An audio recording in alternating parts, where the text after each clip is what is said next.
Hello and welcome back to the Spin Rock Podcast. I am your host, Angel, and with me today are my co-hosts. Eugene? And Vaughn.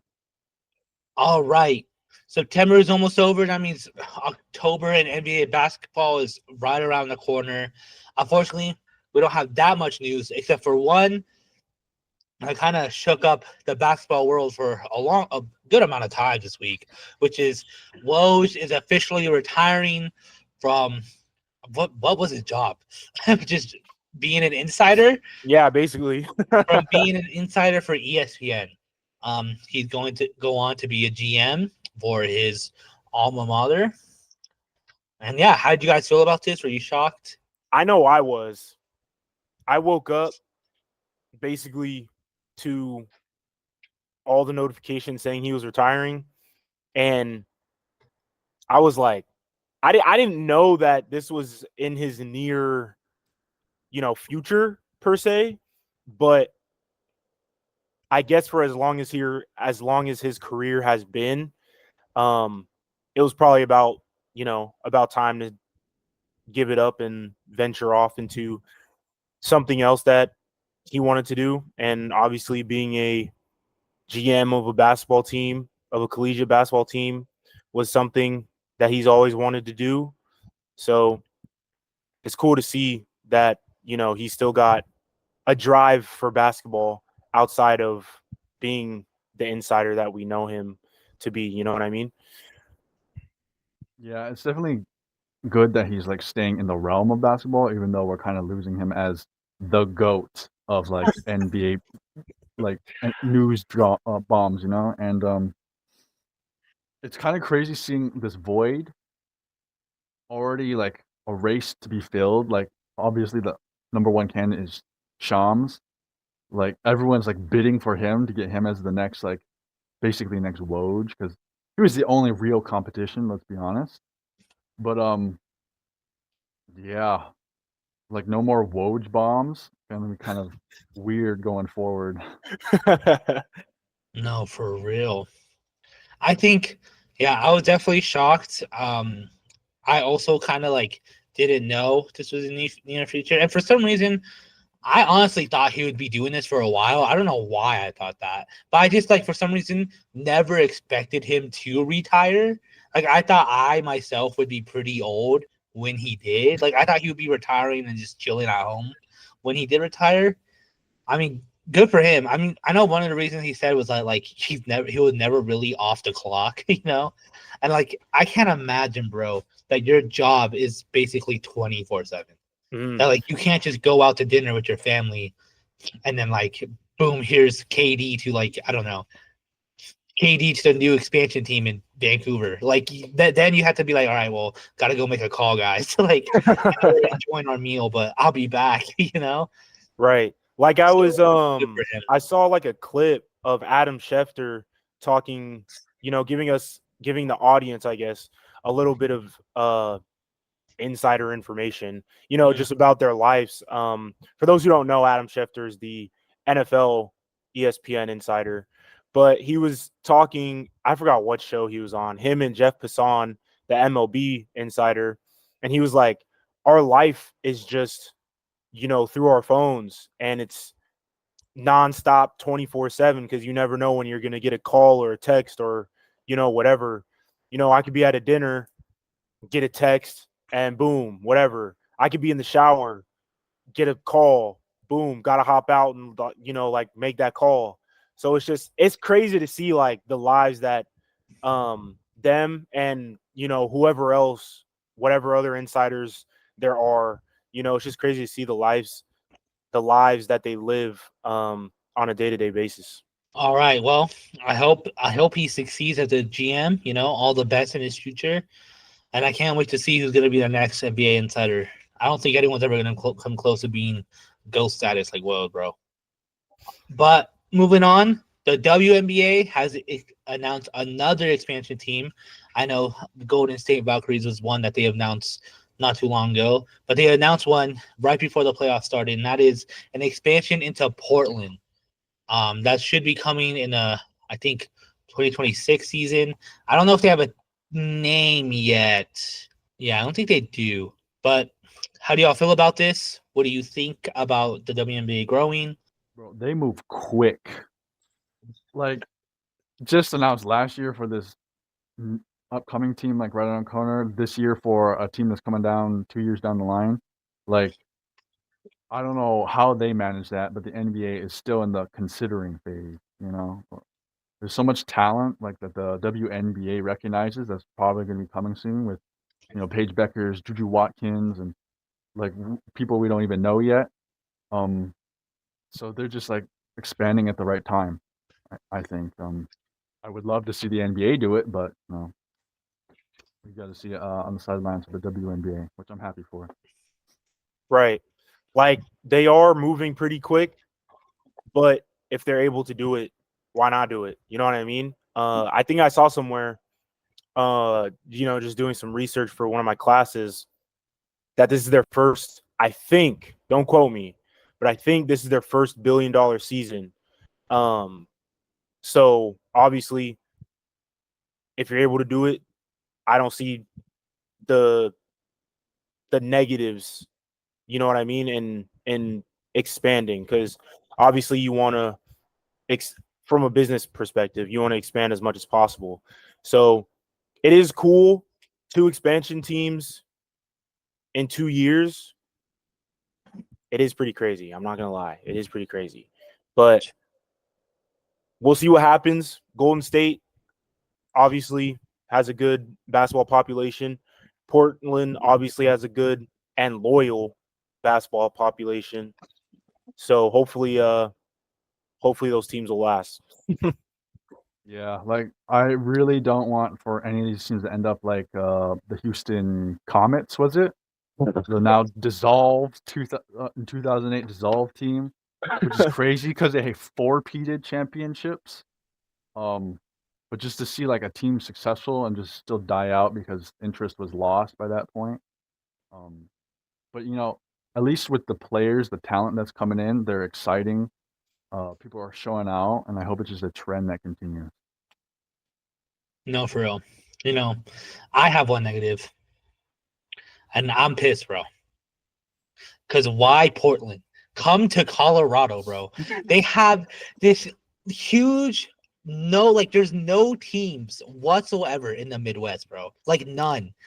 Mhm. Denver is a very loyal, very interested, bro. We MVP season, championship, come to Denver, bro. I get it. Portland, cool, good for them, bro.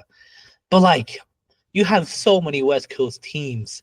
You could just come to Denver and just keep actually growing the game of women's basketball. Instead, there's literally not a single Midwestern team in the WNBA. I will say on that point, yes, there's a bunch of teams on the western side of the United States, but I feel like you got to think about it. The Portland Trailblazers, terrible.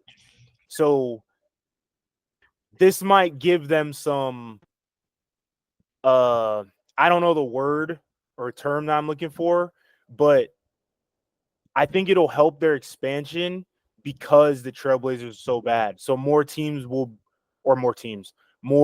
fans might be willing to go to the WNBA team rather than the NBA team. Yeah. Obviously, with the Denver Nuggets being who the Denver Nuggets are, they might not see the value in, being in Denver right now. I'm not saying they won't ever get to that point, and hopefully they do get to that point. But, they might not sell as many tickets in Denver as they do in Portland. That's just from my business mind and, what I think and what I know. You know what I mean? But I do see what you're saying, though. Having a Midwest team somewhere would be good. Yeah. Yeah, I totally see that. Like, Portland market's going to be dry for basketball fans for a while, seeing as they're in that rebuild and the upside seems like very far away. They could be the team of Portland, Like even if we're just talking about NBA standards, you got like the Knicks and the Nets. We all know the Knicks run New York, like even if they're good or bad or whatever. Who knows? Maybe this WNBA team will run Portland. True, true. Yeah, I definitely get what you guys are saying. Just rough, bruh. Rough. But I know it's not coming anytime soon. They're gonna keep hitting the obvious places first. Right. All right. Moving on, before we get to our main topic, we do have a hot seat, and Vaughn kind of hinted at it earlier. The WNBA is rapidly expanding, and I feel like a lot of sports leagues are rapidly expanding. Do you feel like the NBA is kind of lagging behind in the expansion game? And do you think it's hurting them or not affecting them? Or like, what do you think? That's our hot seat for today. I think who is hurting are certain NBA players. We've said it before in the past. There should be guys in the league today, but there's just the rosters are limited to 15 main spots and then two like two-way contracts. Like if we're doing an expansion of like one or two teams, we could be seeing maybe Kemba Walker would never retired, or maybe some role player is a star player on their own team. We could be missing out on. I do Like we see see a Dwight Howard or a Boogie, yeah. right. And then I do see like the reverse, the conflicting argument where it's maybe we just get two more bad teams, like two more Detroit Pistons. But I mean, you just have to take that gamble, and it feels like the NBA has been overly cautious about this for a while now. I 100% agree that the NBA is lagging on this. We've seen an expansion in hockey twice. We've seen an expansion in the WNBA now twice. Well, probably even more than that because the WNBA has grown from like 8 to like 12 or whatever they're at right now. But I mean, football, the NFL in its own way, we haven't seen an expansion team, but they're going global and, a plethora of places around the world. So like, and although the NBA is global, it's like, I feel like it would just give fans even just adding one expansion team, it would give fans more of a reason, I guess, to watch basketball, or at least the NBA.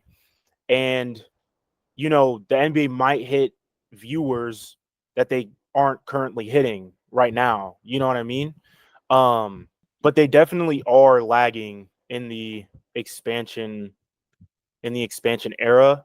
And I have no idea why, because honestly, they're going to make money regardless, whether that's TV, sponsorships, whatever, like it doesn't matter. They're going to make money regardless.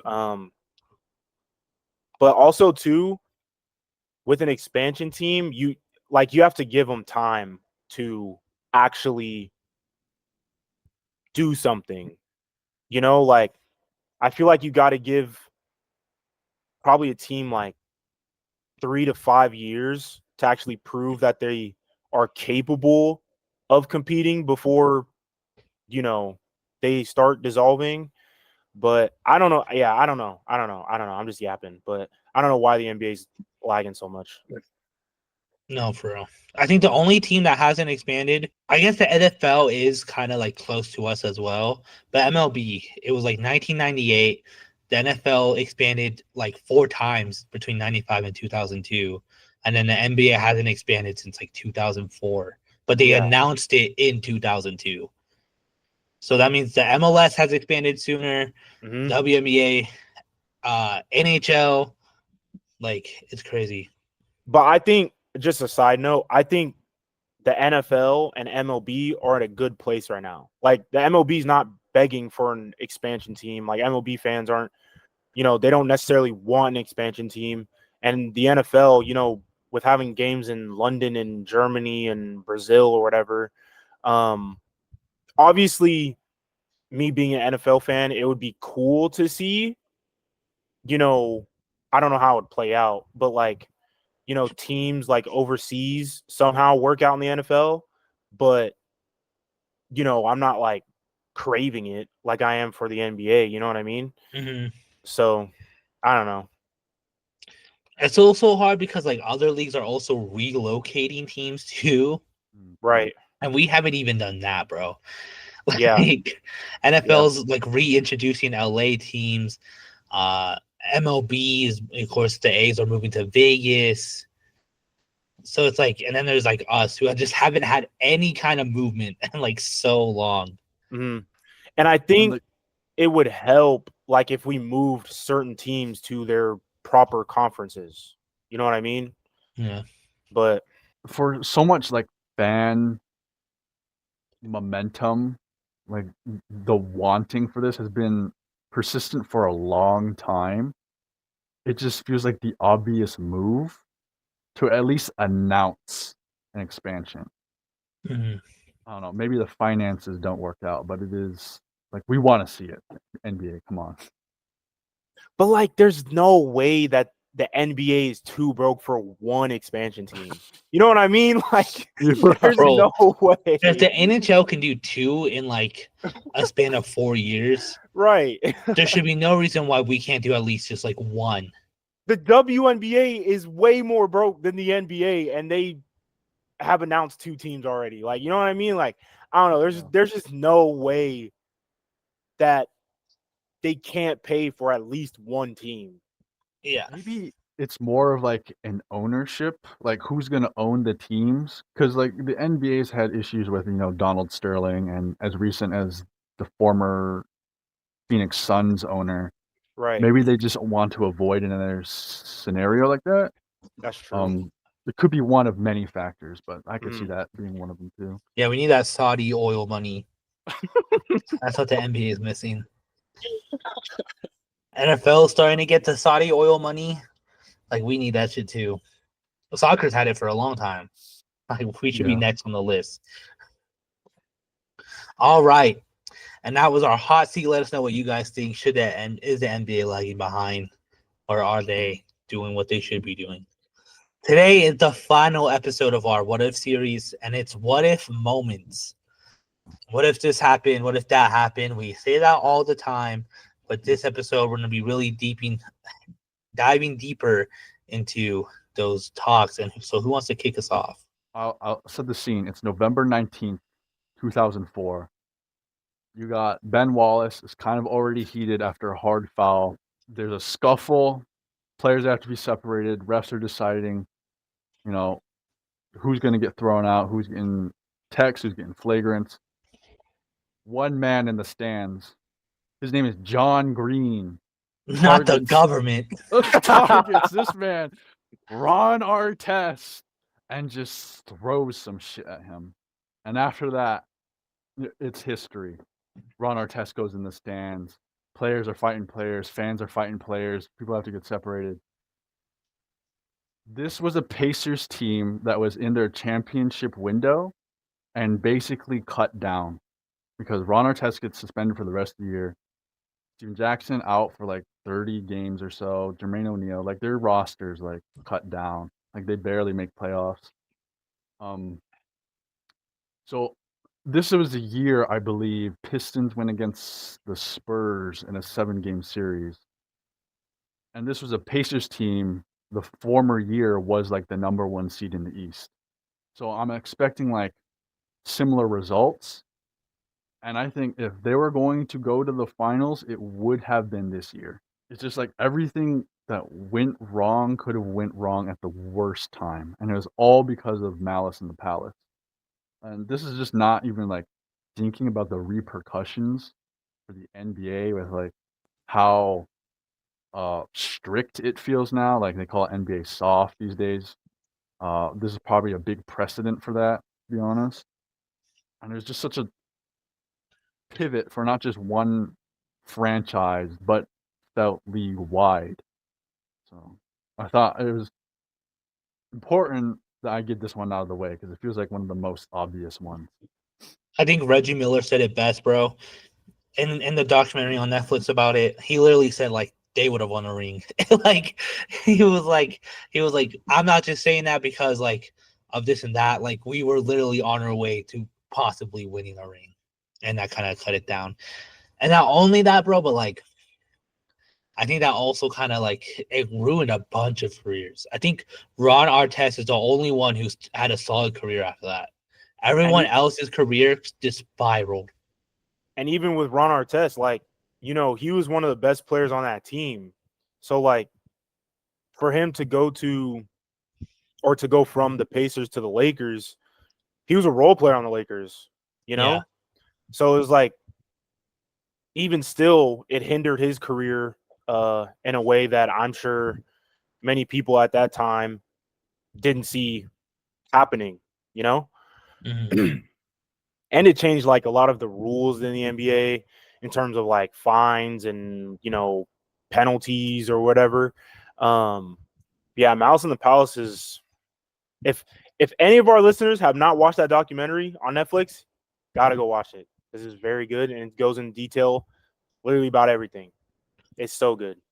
Bro, yeah, they like that documentary is insane because they go into like the history of just like black players in the league in general as well.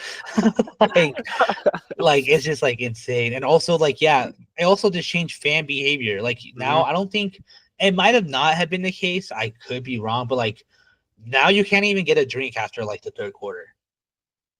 I think that sounds about right. Sounds about right. So like I don't know if that's always been the case. But like, I'm pretty sure that's not true. I'm pretty sure they changed it because, like, yeah, there's no way that guy didn't get a drink in the fourth quarter. Like, his cup is full.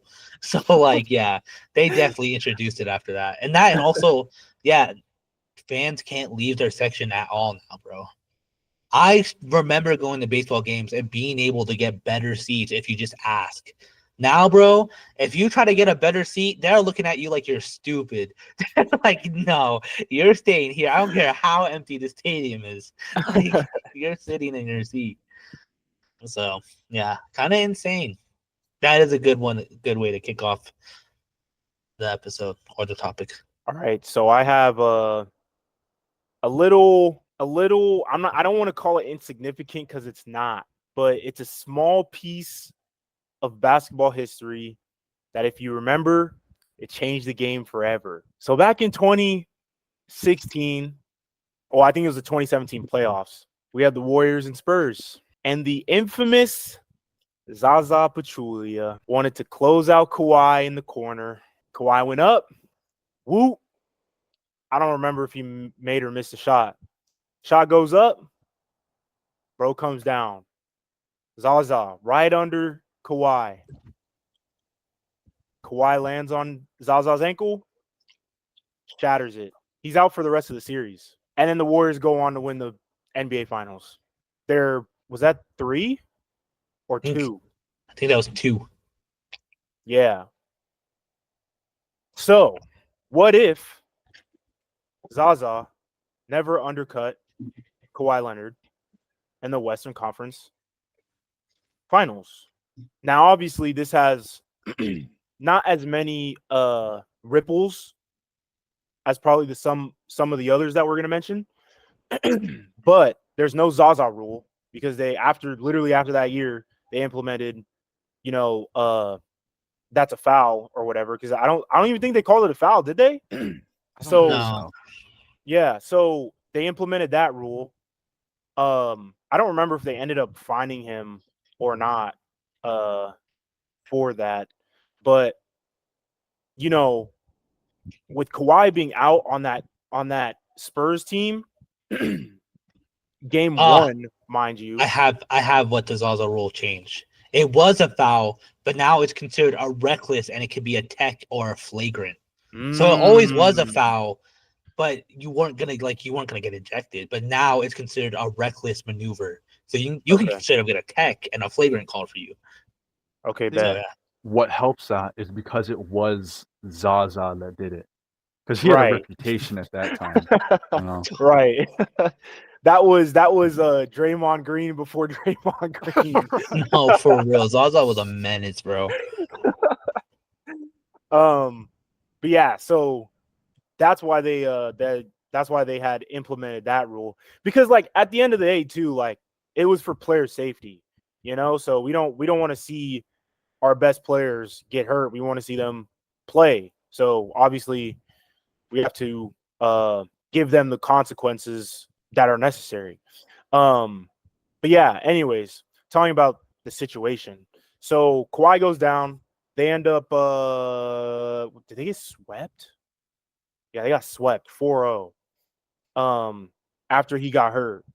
So my thing is, with as good as that Spurs team was, with Kawhi and Timmy and all them boys, Tony, Danny, do you think they could have beat the Warriors? Mind you, this was KD's first season with the Warriors. Do you think they could have beat the Warriors? And how far do you think they could have went? Well, I guess it was the conference finals. So do you think they could have beat the Cavs in the finals? Well, I think the biggest thing is to recognize is they were beating them in that game. San Right. Antonio was up before Right. the injury. So that's a big one. And then 2, bro, let's be honest. The bare minimum it would have done is at least, like, we've seen it before. Hard series does affect teams in the finals, bro. At least in the bare minimum, it could have been more exciting in the finals if the Warriors did beat them, because then like the Warriors would have been like tired. Mhm. But like, even then, bro, I'm telling you, 7-game series, who knows what would have happened? Because like Kawhi going down in the very first game definitely changed everything, bro. Like it was smooth sailing.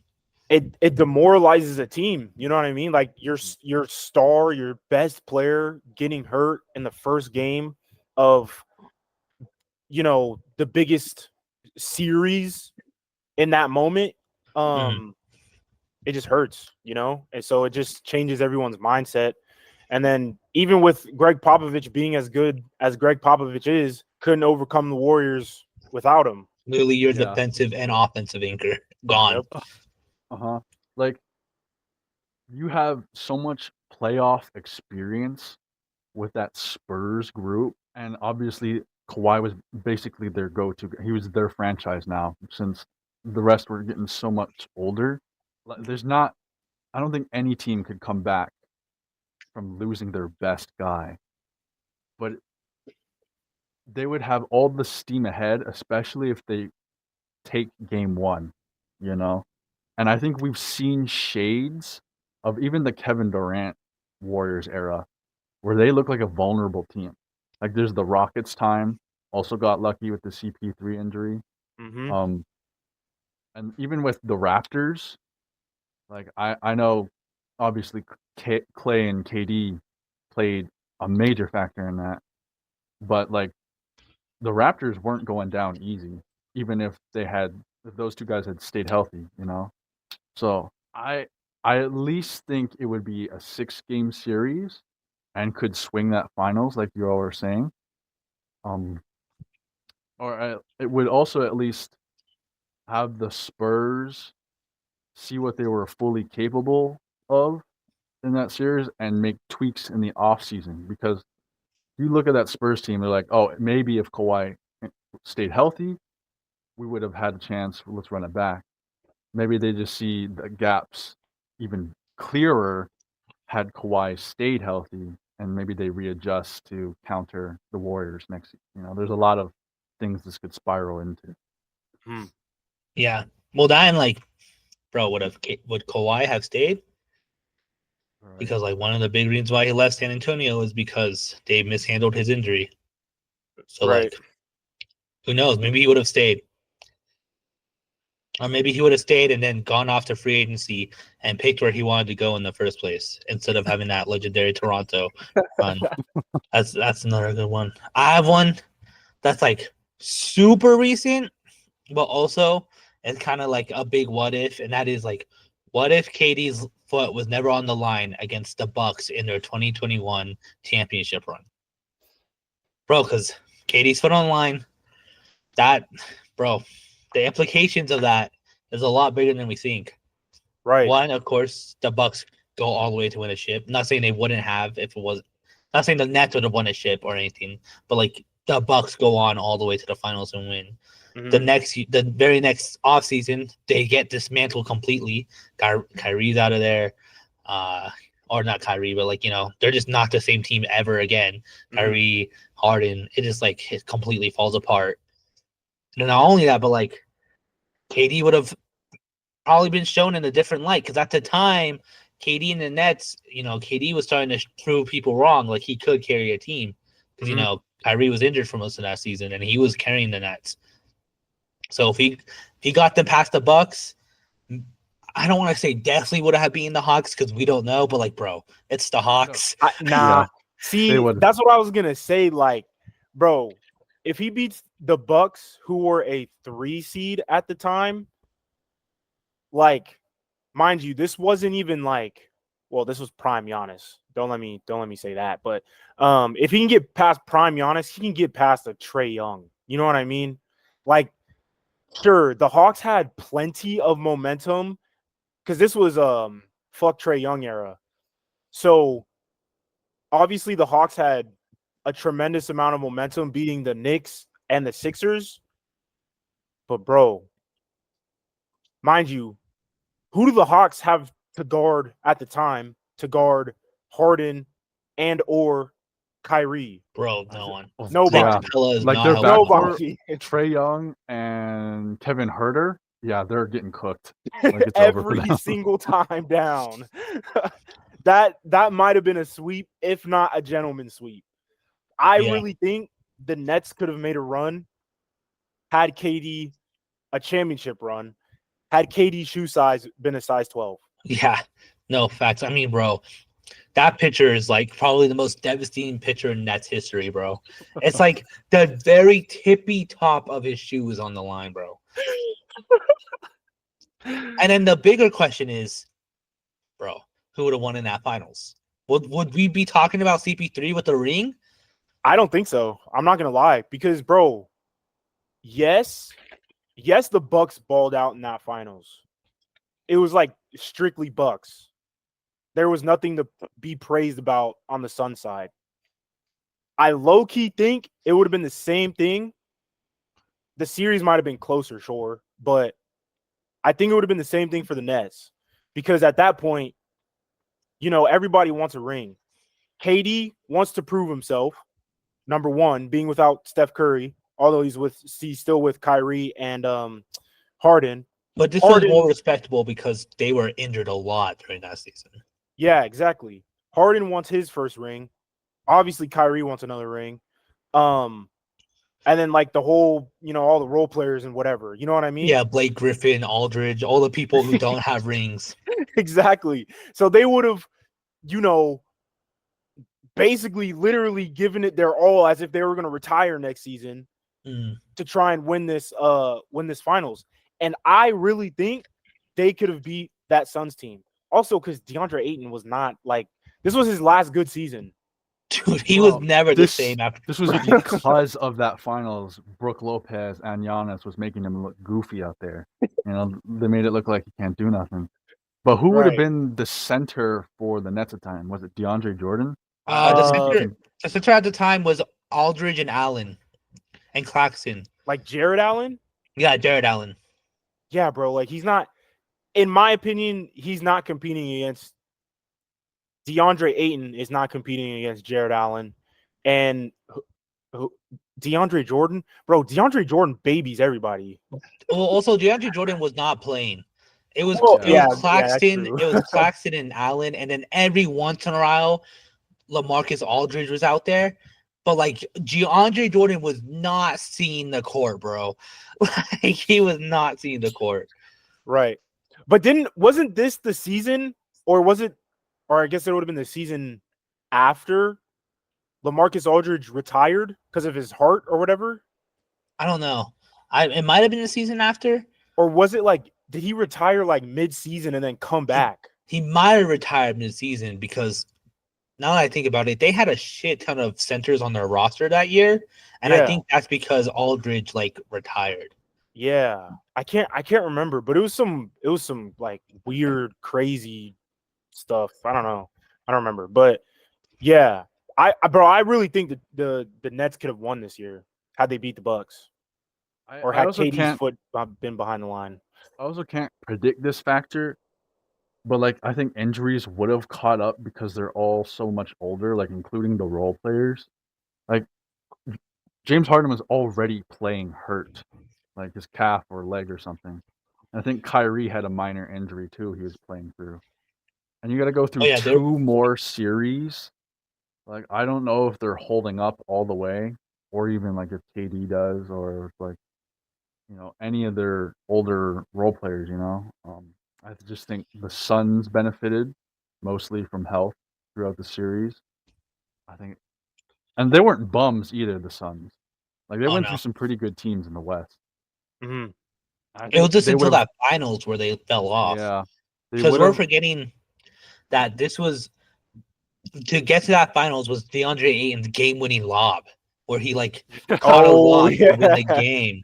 that was a So crazy. like, Yeah, that was a crazy game. who knows? Maybe the Suns would have actually put up more of a chance against the Nets. Because Yeah, yeah, Vaughn's right. they just didn't have an answer for Giannis in that finals. Like even playing through an injury, Giannis was killing them. W- they weren't constructed to like combat something like that. Whereas I know they just don't have the physicality on the Nets as at least the Bucks do. So at least that would just be my factor. I would hope the Suns would pull through because I'm a hater for that Nets squad. He would have been a hater if KD, Kyrie, and Harden actually pulled it Oh, off. I would have been seething so bad. Yeah, I think, yeah, I'm kind of on Vaughn's side more so of like I think the Suns could have pulled it off, especially because like, bro, let's look at the fact that like I don't think the Suns were a bad team. The Bucks like just ate them up. Like literally every player on that Bucks team destroyed them. We're forgetting that this was when what's his name? What's his name? He was like The number Suns, 2 at the time. Mikal Bridges. No, no, no. I am. He was good. Kelly Oubre. Chris Middleton, Oh, Chris Middleton. bro. Middleton was insane this season, this series, bro. yeah, because he was putting up like 20 a game, something like that. And then Holiday, like they were all just leveled up that year, bro. Yeah, So like like I that's a honestly, very good defense the Bucks had after they added Holiday. So oh yeah, for I, sure. I definitely see what you're saying. 23, 21, 20. Yeah, he played points. Yeah, he had 23 points in the playoffs, bro. Yeah, he was very efficient. He was shooting crazy efficient. Yeah, bro. Yeah, that entire Bucks team. I think the Bucks just made the Suns look so silly. And so like, I think the Nets. I don't think the Nets could have done the same, bro. Because I don't see Spencer Dinwiddie going Hey, crazy. bro, don't hate, bruh. Don't hate, bruh. Spencer a Hooper, bruh. I don't know. I think sure we could play injuries into it. Obviously, I really think the Nets could have made a run at the championship because I don't know. I just think CP3's cursed.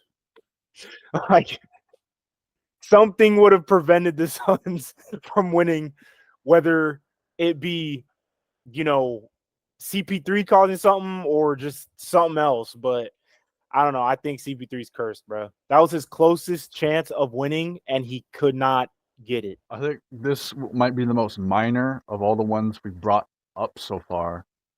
The repercussions, I can't say there's a lot of them, but it's a personal favorite. What if is when Jeremy Lin on the Nets goes down hard on his knee. He's looking at his knee. Turns out he like tore his patellar tendon. And just after that, not only was he not the same player, he wasn't really allowed the same opportunity as he was on the Nets. Because I'll vouch for that Nets Jeremy Lin time. I think he was on his way to an All-Star appearance. Like we'd already seen him like have good stints as role players in the past before, but the Nets didn't really have anything per se. And Jeremy Lin, at least, I want to say was like the vet almost on that team. Because you had young guys like Rondé Hollis Jefferson, I think Jarrett Allen might have been a rookie. You know, Oh yeah, these aren't guys you go to for like your offense. And I think D'Lo was even hurt at some point. So it's basically the gate was open for Jeremy Lin. And if he never suffers that injury, at least like he would have the opportunity. So I wouldn't have this what if moment to say like he could have been something more. I could have at least seen that because Linsanity lasted far too little on the Knicks, and I just wanted to see more of that from him. You know, I was gonna say that was like basically Linsanity 2.0. Like his run on that Nets squad was crazy because it was almost like a comeback. You know, nobody really gave him an opportunity. Nets give him an opportunity, and he continues to ball out like he used to.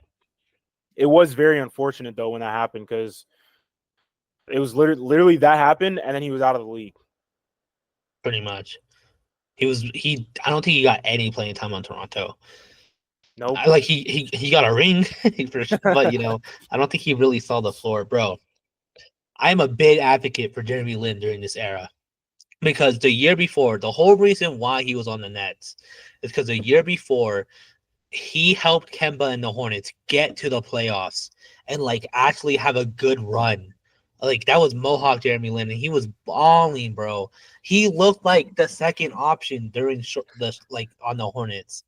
And then the whole reason why he was on the Nets is because they offered him they offered him a good ass contract. He goes to the Nets, and everyone was hyped, bro. Like I feel like I'm the only one who remembers the actual Jeremy Lin hype coming back in this era, because I vouch for this era all the time. This is my favorite like NBA Easter egg knowledge I have. Is it that like Jeremy Lin was actually already making a comeback the year before, and it looked like he was gonna solidify himself this time, and then he goes down. And bro, nothing's more heartbreaking than him looking at the camera and then just starting to sob because he knows he's done. Bro, like that's like heartbreaking, bro, when he realizes that like, oh, like this is it. And then yeah, bro, like you say it doesn't have big repercussions, but like, can you imagine that team with D'Lo and Jeremy Lin? Bro, it would have been so much more fun. Like that team would have been so fun. I It know would have been more Dinwiddie fun to kind of had watch, that but role. Yeah. Yeah, Dinwiddie. Yeah, he definitely had that. Sliding Jeremy Lin into there instead, like I would not be mad. Bro, it's prettier for sure. It's definitely better looking than Dinwiddie. I think y'all I'm a some Dinwiddie haters, hater. bro. I think I'm a Dinwiddie hater, low-key. Well, yeah, that's a really good one. Definitely underrated. I bet. Is it my turn? Whose turn is it? Yes, sir. Yeah, dude. All right. Okay, so the other one I have probably has the most ripples. Maybe not out of all of our scenarios that we've came up with, but it's got a lot of ripples to it. 2018 NBA Finals. Cavs get 4-0 swept. But game 1 coming down to the wire. J.R. Smith, for whatever reason, decides to dribble the ball out instead of shoot the ball. One of the most brain dead moments in basketball history. What if J.R. Smith goes to shoot the ball at the end of game 1? If the Cavs win this game away, mind you, this is a big game. Every away game in the finals is a big game. But game 1 sets the tone for the rest of the NBA Finals. Now, obviously, we saw that because the Cavs got swept. But if they could have walked away with game 1 at Golden State in their back pocket, mind you, this game ended up going to OT and they lost by 10. But had they could have walked away with game 1, it would have changed the whole series. And I remember watching this finals. This was our senior year of high school. I remember watching this game specifically even non-basketball watchers were very confused as to why J.R. Smith did what he did. But anyways, that's besides the point. If the Cavs walk away with this game, I think it at least goes 6 games, if not 7. And we might have one of the most entertaining, other than the 3-1 comeback, we have one of the most entertaining NBA finals we've ever seen, I think. Dude, I'm watching the clip right now. He was wide open too. Wide He open. was wide open, dude. Off like the inbound, like it's off a George Hill missed free throw. off a free throw. Okay, I thought it was inbound. Yeah, George Hill gets fouled. Klay Thompson fouls the fuck out of him too. And he somehow gets it off of KD. KD overshoots it and he gets it. So KD's back is turned to him, bro. And all he has to do is, but no, he struggles, by the way. He did not run out the clock well. He struggles. KD's on his ass. Klay Thompson's actively reaching for it. And bro, I'll never forget the look on LeBron's face as he's pointing at the rim, bro. It's like, bro, that should have been the day he swore off the Henny. Yeah. Yeah, literally. Yeah, that's a very frustrating clip to watch, bro. And it's frustrating for every basketball fan to watch, not even just Cavs fans. Literally every NBA person who was watching that game, other than Warriors fans, wanted the Cavs to win. Oh, yeah. Fuck KD. Everyone was fuck KD, fuck the Warriors. Everyone was anti Golden State. I think this was the first time in a while where you hated Golden State to be cool too. Right. It was getting to the point where you were they were bandwagon Golden State haters who just hated them because they were everyone else hates them, so I hate them too. So bro, seeing that, bro, watching that clip over, infuriating. Yeah, it's bad. After game 1, I don't think I tuned into the finals after that because I knew it was a wrap.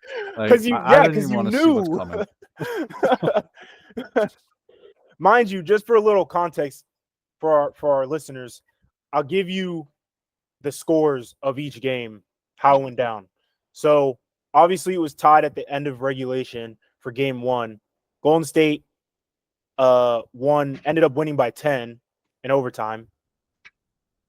Then game 2, the Warriors won by 21 or 19, sorry. 122 to 103. Game 3, the Warriors only win by 8, and the Cavs are at home.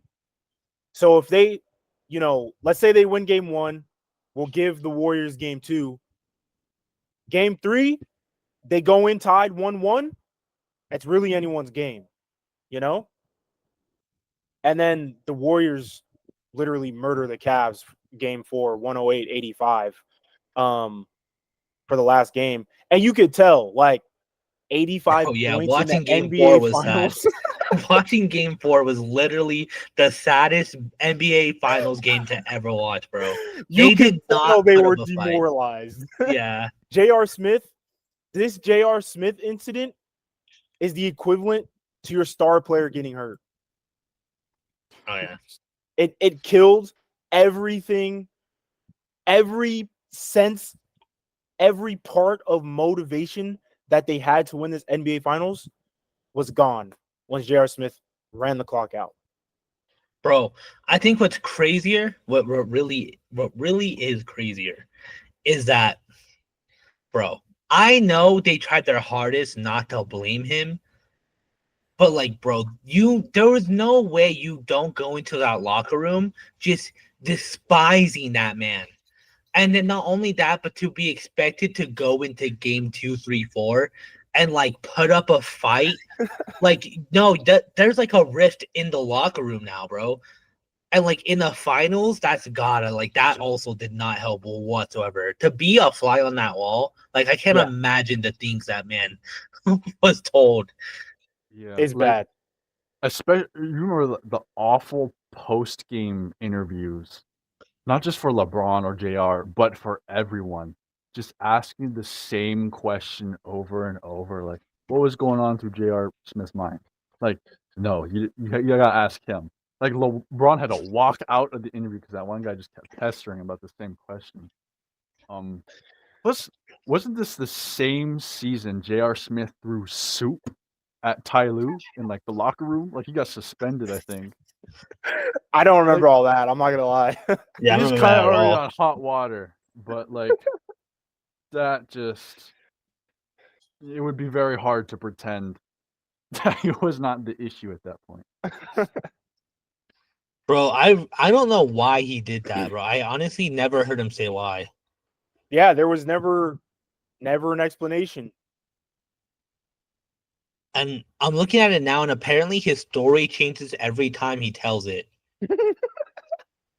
Which is kind of insane. I mean, I don't blame him. It's probably traumatizing for him. So he probably honestly doesn't remember anything from that moment. Bro just blacked out. Yeah, he thought they had the lead. Apparently, that's like the most common answer he has given. No, like not even as a basketball player, as an athlete, you know whether you're winning or losing. You know when you're ahead and you know when you're behind. That's just a BS PR answer. You know what I mean? Just But to avoid also- any other questions. Let's say you are ahead. You have 3 seconds left. Put it back. KD's back is turned to you, bro. Just put it back. The worst that can happen is that you miss and they have 2 seconds to shoot a half-court shot. Right? Like KD's, like I'm not even kidding. KD's literally looking at the fans. Like, like the fact that you're even able to get that rebound at all, I'm no hesitation. But no, bro. Like, I don't know. It's kind of crazy.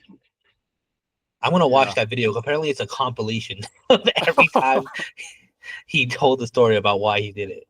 That's crazy. Like I'm pretty sure LeBron was going to leave regardless, but if he had just maybe, I think that's just such a demoralizing like moment to like a really forgettable series you just want to put behind you. You probably just want to throw out that consideration as well. Mm. Like, by that point, it was But also locked up. imagine He's gonna LeBron's win. legacy if he like went to 6 games against that KD team. Yeah, like he already carried that team to the finals. Like 2018 LeBron is probably one of the best basketball players I've ever witnessed. But for it to end like that, Oh, for real. it hurts. All right, mine is not a serious one at all. It's just one that has a ripple effect in just basketball memes and internet culture. And what if Swaggy P's turnaround jumper actually went in, bro? We would have probably the biggest meme in NBA history gone. Just gone. Or Kemba would have gotten more hate for his. oh yeah, that's true. I forgot about Kemba. Because I was gonna say, or you could just flip it, and like instead of like shooters miss or whatever the implication is, you just flip it and it's for good instead of for bad. You know what I mean? Because also you got to think we didn't see like turnaround jumpers at that point in time, really often. Like this was way pre Curry doing this. So like if I don't know if that shot goes in, he might be seen in a better light. Yeah, bro. Yeah, because he's got to be the most bro. That man is probably the most disrespected player in the league, bro, or was in the league. Because we had that, and then we had the D'Lo like cheating scandal as well. Like this man was not like respected at all. Bro, that was a dark time as a Laker fan, bro. Dude, I bet. Like maybe he would have been more respected, and like I didn't even think about that, Eugene. Like maybe he would actually have created like an all-time celebration, bro. Right, exactly.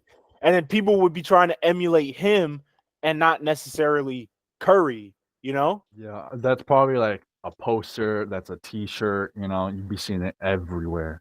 It wouldn't just be like, I mean, To be fair, it did go in, it just bounced out.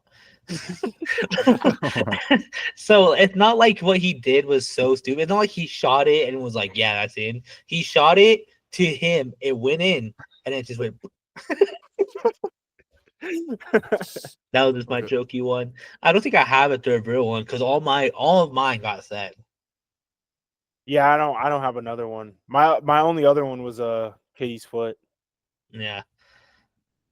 My other two are probably not as interesting as the ones I already mentioned. One would have been Game 6, 2013 NBA Finals. Tim Duncan is in for that last possession, which Chris Bosh passes to Ray Allen in the corner for a Mhm. three. The other one would be Ben Simmons dunks on Trae Young in Game 7, 2021 playoffs. He's never been the same since. No, he really hasn't, bro. Ever He's since gone that down moment, the dark it was timeline. downhill. Yeah. Bro, I wonder, has he ever said why he didn't? No, of course not. Bro, I really wonder why he didn't dunk it. My only theory is that he didn't see it was Trae Young, so he probably thought like, no, bro. You're Ben Simmons, dunk it. Right, like you have no excuse, bro. At least try and go up. Like, oh no, you got blocked. Like, or like, It's oh not the no, end of the you, world. yeah. But now that I think about it, bro, yeah, Trae Young. Even if it was Clint Capella, which you should know it wasn't Clint Capella because he was not going to be moving that fast towards you. And he's not, and he's taller than you. You know what I mean? Like Mhm. you're gonna see him. The only people that I'm gonna be, or like that I'm gonna contemplate going up against, are people taller than me, or people that have a good shot blocking ability. You know what I mean? Yeah. But I don't know. That was so dumb because I remember watching that game. He got it down low. I really thought he was gonna. Yeah, I because was rising. he I was was super rising up with athletic him. at the You know what time. I mean? And then he just passed it. I was like, all right. I think what's worse is how he handled the situation because like Joel Embiid was questioning it, Doc Rivers was questioning it, and he really treated it like them versus me versus instead of like him being, oh, that was my mistake. I won't do that again. Let's move on to the next. It was he fought against that ideal, and like next year he's obviously sitting out because he wants to be traded and stuff. Bad thing after bad thing for him. Oh no, yeah, I'm watching the video, bro. He was straight up looking at Trae Young. Yeah, he literally paused. He literally paused. And then not only did he not do a good job, yeah, bro. Yeah, no, that's crazy. Yeah, he made himself the victim. That's what's really bad is that he like really just was like, what are you guys talking about? Like I did nothing wrong. Meanwhile, you're fucking 6'8", athletic as hell, doing a freaking like passing up a wide open dunk. Yeah, I really don't care if it's Trae Young or freaking Clint Capella. You got it, bro. Wide open. I'm Right. taking risk. You're Right. down. The worst that can happen is you miss. You get fouled. Like the worst case scenario, he would have gotten fouled, bro. That might be the reason why he passed. That was a lot of the speculation. Yeah. Yeah, he's not a good free throw shooter. So like, I get it, but like, come on, bro, just make the dunk. You can miss the free throw. Just make the dunk. Oh, for real. Or even like at least like, yeah, bro, that's crazy. Because even if you get fouled, I feel like the team doesn't get as deflated as seeing one of their star players pass up a shot. Yeah, exactly. An easy, high efficient, shot. Yeah. Yeah, like if I'm a bench guy, sitting there like, okay, here it is, and I see him pass it, I'm like, oh, we're screwed. Like I'm like, we're done. Even if you play like the numbers game, him passing it out to like the 3-point line, is his free throw percentage worse than who he's kicking it out to the 3-point line? Like even if just think about common sense there. What on earth could have like made him make that judgment? Maybe he just wasn't thinking, but it never should have been an option in the first place, Yeah, I don't know with Ben Simmons. But to talk a little bit about the famous Ray Allen shot a little bit. If Tim Duncan was in, that one Right. has, I think that one has a good amount of ripple effects. Like, it just depends on how Miami played it out and who Tim ended up defending in that moment. Who's to say that he's even in the post when that shot goes up? You know what I mean? He doesn't have the speed to try and go back down to grab the rebound or tip it to, you know, whoever's closest to him. Right. But if he is, it might go down as a jump ball. If Right, if he's 'cause, like, down, if he's down there. He was out because Popovich wanted the defense to be able to switch. That was why he wasn't playing those last few seconds. So I just assumed he would be down in there in the paint, being the anchor, instead of opting for the switchable defense, just because he, like you said, he couldn't keep up. So I imagine he would be down there in the paint, but you know, jump ball changes the game. Even him getting the rebound changes the game. The series really. Right. Like Tim Duncan could have 6 rings, or maybe it just doesn't change anything at all. You know, this is why it was kind of low on my list. I can't really say for sure for anything for any of this. Yeah, I think. Yeah, I also think like it's kind of hard to say too, because like a lot of like people like the Spurs thought they had that game. Look, like they already thought they had that game. Right. Like Heat fans were leaving the arena. Like a lot of people already thought the game was over. I think maybe the only thing that would have changed is like, yeah, he gets to rebound and solidifies that like, but like who knows? Like that could have like sparked the Heat and it's go out rolling. Or like so if Tim Duncan gets that rebound, maybe it just like deflates them going into the next game. But yeah, iconic play. Just gone into history. All right, that's probably what we're gonna call it. If you are listening to this podcast, we are on all audio formats. I got that shit completely backwards. If you're listening to the audio, we're on all podcast platforms. So make sure you give us a good old 5 stars, leave a review. For the video format, we're on YouTube, so make sure you like and subscribe there. Leave it down a comment about what if moment you think could have changed the history of the NBA. We're also on all social media platforms at Spin the Rock for clips and episode updates. Thank you for listening, and we'll see you again next week.